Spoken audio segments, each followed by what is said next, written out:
Hey guys, welcome to Fun Learning. In this video, we are going to discuss about posterior pituitary in detail. With no further delay, let's get started. Posterior pituitary, which is also known as neurohypophysis, consists of three parts, namely, which are nothing but pars nervosa, neurostalk, and median eminence. Now, let us discuss about the functional histology of posterior pituitary in detail. Posterior pituitary consists of pituocytes, unmyelinated nerve fiber, and also numerous blood vessels, iron bodies, neuroglia cells, and mast cells.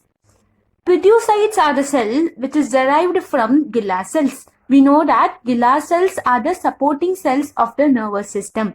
Hence, pituocytes are derived from Gilla cells. Pituocytes are also the supporting cells. And pituocytes do not secrete any hormone. Unmyelinated nerve fiber. Unmyelinated nerve fiber comes from supraoptic and paraventricular nuclei of the hypothalamus. Now let us discuss about posterior pituitary hormones, which are nothing but antidiuretic hormone, which is also known as vasopressin and oxytocin. First, let us discuss about antidiuretic hormone in detail. Source of secretion. Antidiuretic hormone is secreted mainly by the supraoptic nucleus of hypothalamus. It is also secreted by paraventricular nucleus in small quantity. As I said in the previous video, the posterior pituitary does not secrete any hormone. ADH and oxytocin are synthesis in the hypothalamus. From hypothalamus, these two hormones are transported to the posterior pituitary through the nerve fibers of hypothalamo-hypophyseal tract.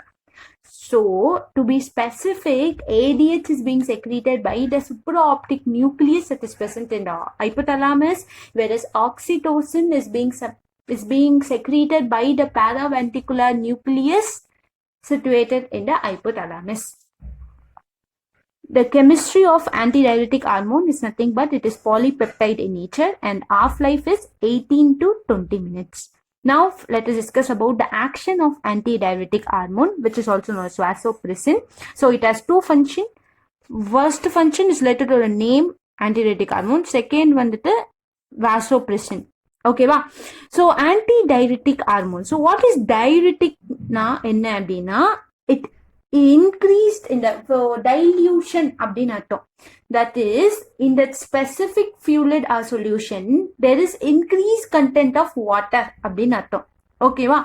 So, antidiuretic abdina, this hormone is going to decrease the quantity of water in a solution, thereby making that solution more concentrated. So, இங்க நான் solution அப்படின்ற குறிக்கிறது என்ன அப்படின்னு சொன்னேன்னா யூரினரா. ஓகேவா?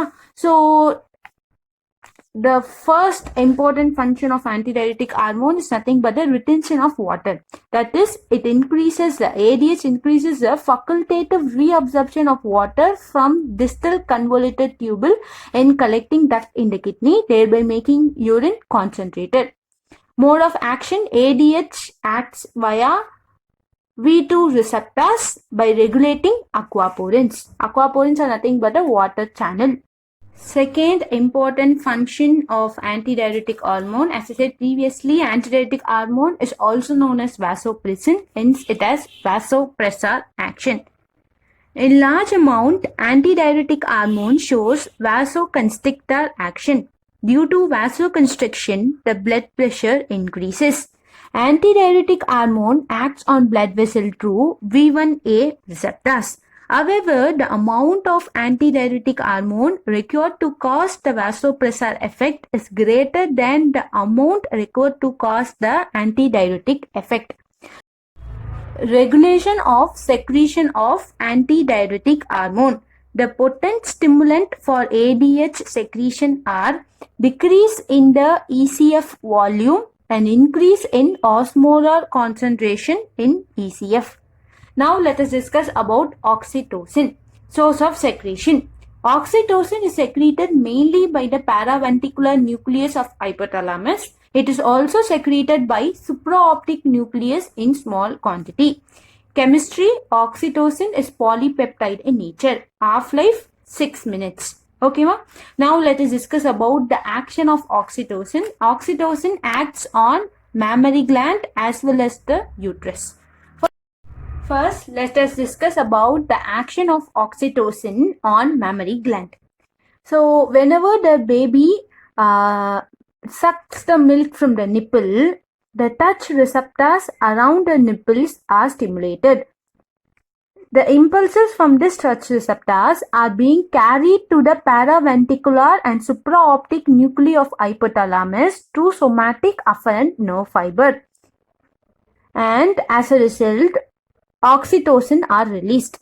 And that oxytocin are transported to the posterior pituitary via hypothalamo-hypophyseal tract. And from the posterior pituitary, the oxytocin are released into the blood. Thus, the oxytocin reaches the mammary gland, causes a contraction of myoepithelial cell. As a result, ejection of milk from mammary gland occur. So, this is a function of oxytocin on mammary gland, which causes the ejection of milk from mammary gland. Now, let us discuss about the action of oxytocin on uterus. On the uterus of pregnant women, oxytocin causes a contraction of uterus and helps in the expulsion of fetus. Okay, va?